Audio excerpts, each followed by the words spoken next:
Dispatch is a new capability inside Claude Cowork that lets you assign work to Claude from your phone and have it execute on your desktop.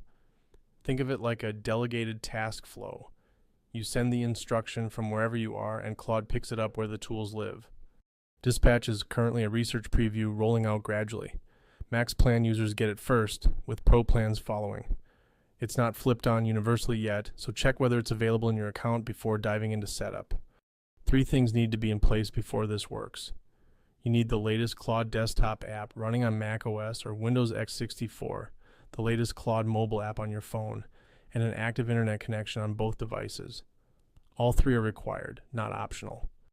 Rather than starting a fresh session each time, Dispatch gives you one persistent conversation thread that syncs across phone and desktop automatically. Message Claude from your phone on the commute, then follow up from your desktop. Same thread, continuous context. The setup walks you through numbered steps. Update both apps, open Cowork, then click Dispatch in the left panel. You'll land on a description screen. Click Get Started there to proceed. That screen is shown here as a visual checkpoint before permissions. The next screen offers 2 toggles, file access and keeping your computer awake.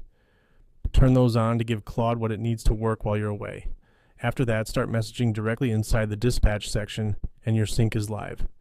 And from your phone, you can pull data from local spreadsheets, search Slack and email to draft a briefing, build a presentation from Google Drive files, or organize a folder. Claude uses whichever connectors and plugins you've already configured. No extra setup needed per task. A few hard limits exist right now. Your desktop must stay on. If it sleeps, Claude stops. There's 1 thread only, no branching or multiple sessions. Completed tasks don't send notifications, so you have to check manually. Scheduled tasks are handled separately entirely. Subscribe to Build Things with AI for more AI news.